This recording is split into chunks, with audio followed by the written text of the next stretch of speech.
Hello everybody, in today's review I'm going to be taking a look at yet another Doctor Who B&M exclusive 2021 collector set. In today's review, the Keys of Marinus, featuring Ian Chesterton and 2 voord.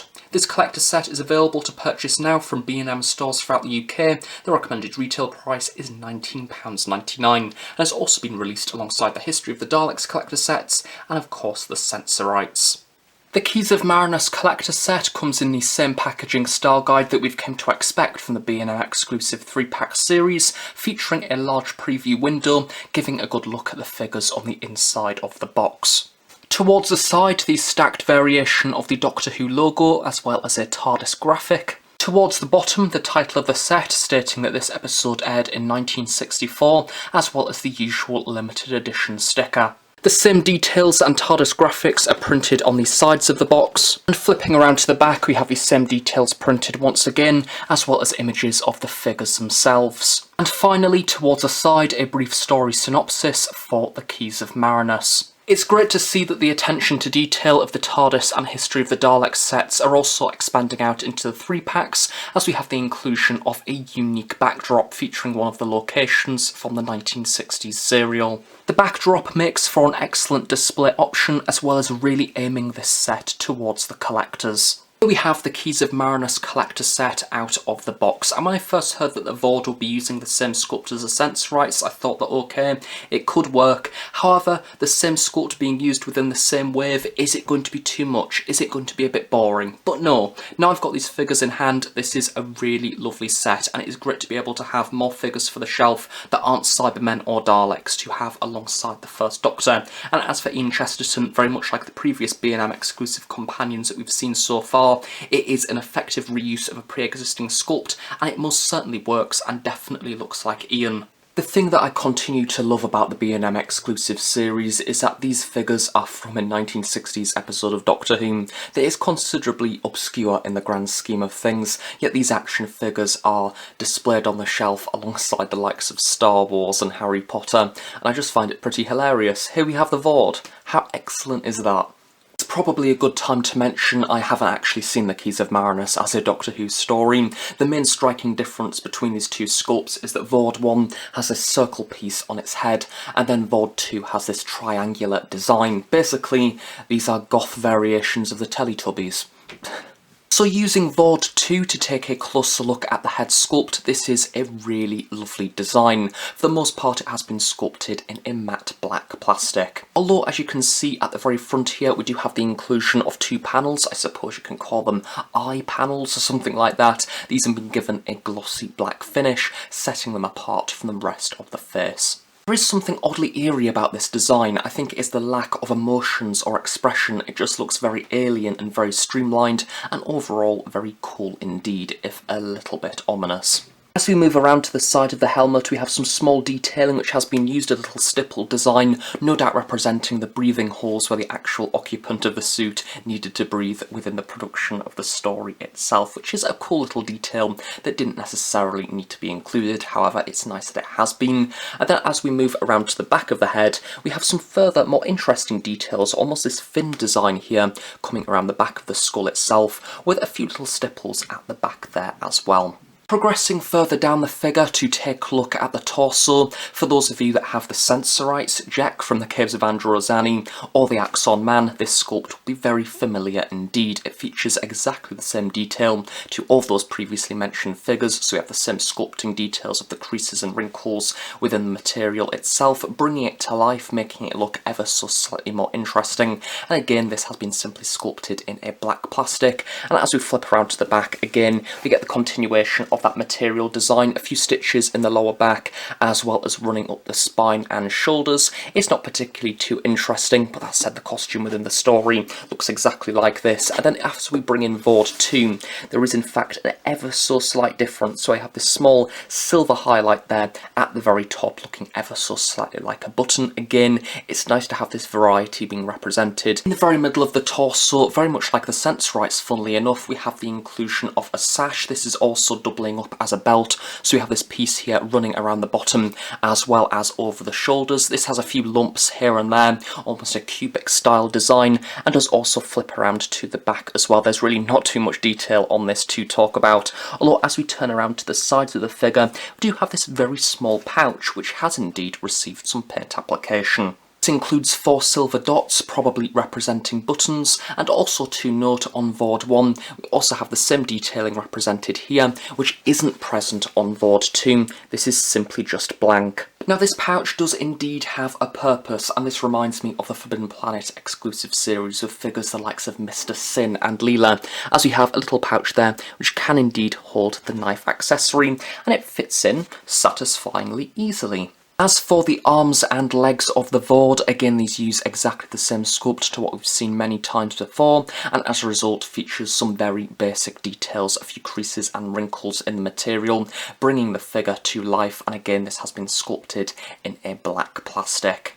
The hands, however, do receive a brand new sculpt. On one of the hands this is in fact an open palm design given a glossy black finish, although as you can see in between the fingers there is this really lovely webbed design. The other hand has been sculpted to hold the knife accessory, and therefore all of the fingers are clenched round and holds the accessory very tightly and securely. I think it's safe to say the B&M exclusive line of 2021 has a theme of unusual feet sculpts. To start off with the Sensorites, we have that unusual sort of circular design, and then with the voord we have a brand new sculpt which has been used, a flipper, basically a swimsuit flipper with a lovely design. It's a very intricate sculpt. Of course you have these fins and different sections there at the very front, and then we have the regular foot here at the back. This has been given a glossy black paint application, and overall looks very effective, and most certainly looks cool on the shelf if he decides to go for a swim, that is. Very much like how I mentioned within the Sensorites collector set review, I'm really happy to see that the B&M exclusive line is finally branching out to include accessories. Both of the voord do come up with this knife accessory. This has been sculpted and given a silver finish with this little black handle at the very bottom. I'm unsure if this is a brand new sculpt. I believe it could be a knife which has been released before. I can't check because I'm no longer at Hosty HQ, although it does look cool in the action figure's hand and is a nice display option. And very briefly for Articulation, this is in fact a rather lucky reuse of sculpt because this figure does in fact have ball jointed arms, which does allow for a few further display options. So overall, lots of cool poses can be done with this figure. So in summary, the voord are excellent. I really love the head sculpt, hands and new feet sculpt. I think overall it most certainly looks like the voord, and it is a very effective reuse of a pre-existing sculpt. There is something wonderfully alien about this design, and it will look really cool on the shelf alongside the First Doctor. It's lovely to have something finally that isn't a Cyberman or Dalek. The final figure of the set is of course none other than Ian Chesterton himself, an absolutely excellent addition to the shelf, and one of which that I can't quite believe we have. It really is brilliant, and it's lovely to have a companion to go alongside the First Doctor. However, I must admit it is very unusual just having Ian, so hopefully over the next few years we will also see the release of Barbara and Susan at some point. In keeping with the style of this series, of course this is a brand new head sculpt on a pre-existing base. Of course the base for this figure is the Series 3 John Sim Master, which was then of course also later used for the Anthony Ainley Master as a part of the classic series. So the biggest revision for the costume is that on the original Anthony Ainley and John Sim Masters, this was a black suit sculpted in a black plastic. For Ian this time round, they've kind of gone with a darker charcoal grey, and overall it is a rather nice colour. Of course you do have the usual details that you come to expect on a character options action figure, including creases and wrinkles throughout the material of the costume. This does of course also go around to the back as well. As you can see, we have some rather large creases towards the spine as well as towards the lower half of the jacket, and this also continues onto the arms. Of course, Ian Chesterton is a 1960s black and white Doctor Who character, and therefore a little bit of inspiration has been taken for the colours within this costume. I do believe using the Lee binding compositions from the official Doctor Who website. This includes a rather lovely vibrant white shirt, as well as a tie in the centre, painted using burgundy, a light green and a blue, all with rather precise and crisp paint application. Towards the lower half of the jacket we also have the inclusion of some buttons which have been given a black highlight. However, this doesn't particularly stand out too much. The jacket does also feature a few smaller generic details, including the suggestion of pockets on either side at the top and bottom. The rest of the arms feature the same detailing to the rest of the jacket, however once again a nice touch is that the buttons on the cuffs have indeed been given a black highlight, as well as a small white suggestion there of the shirt underneath. Both of the arms are sculpted in the open palm position, as well as the smaller detailing of a golden ring on each hand. Progressing further down the figure, there really isn't too much to talk about here. The trousers are your same generic sculpt to usual, a few creases and wrinkles, giving the impression of material, and overall these are an ever so slightly lighter grey to the jacket itself. And the shoes appear to be painted in a very dark brown and feature a few smaller details, including panels and laces. And then finally, for detailing, we move up to the very top of the figure to take a look at that likeness to Ian Chesterton himself. And as always with this series, due to them using pre-existing sculpts on the body, it is very important that the likeness looks like the character, because it is the main selling point. And very much like some of the recent B&M exclusives, the sculpt itself is absolutely spot on. You can most definitely tell that this is Ian Chesterton. I think it kind of oddly looks like Jamie Glover as well. He portrays the recast Ian Chesterton within An Adventure in Space and Time, as well as on the Big Finish audio dramas. The sculpt itself has a few generic details. Of course, you have the nose and the mouth rather nicely sculpted, a few creases around the cheeks also. Generally, the face structure looks a lot like William Russell. As we tilt around to the side, we also have the sculpting detail of the ears and various sections within that. And what I also really like is we have the ever so slight suggestion of a jawbone, a really lovely and fairly accurate side profile, again looking very much like the actor.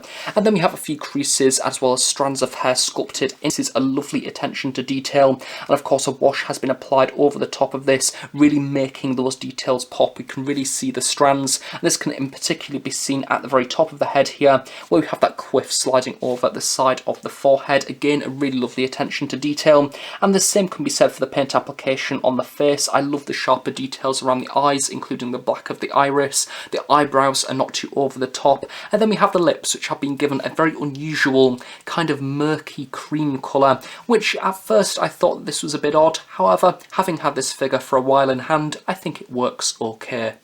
A brief mention for articulation. Of course, due to the body using a rather old 2007 sculpt, you don't have any ball joints at the shoulders or anything like that, so it is considerably basic, and the head is also considerably stiff to move, so it kind of has an average amount of articulation. It doesn't particularly concern me too much, and to be honest, it looks okay on the shelf. I display these figures, I don't really play with them, so overall, I'm happy. So overall, what do we think of the Keys of Marinus collector set exclusive to B&M? Starting off with the voord, I think the use of the pre-existing sculpt is absolutely excellent and very effective indeed. However, very much like the Sensorites, the head sculpt is what really sells this figure. I think the detail which has been applied to the head is superb, and I love the variation with the triangular section and the circular section, making both of the voord unique in their own right, and it's great to see that we also have the inclusion of an accessory in there as well as the brand new sculpt for the hands and feet, again making these figures look accurate and interesting.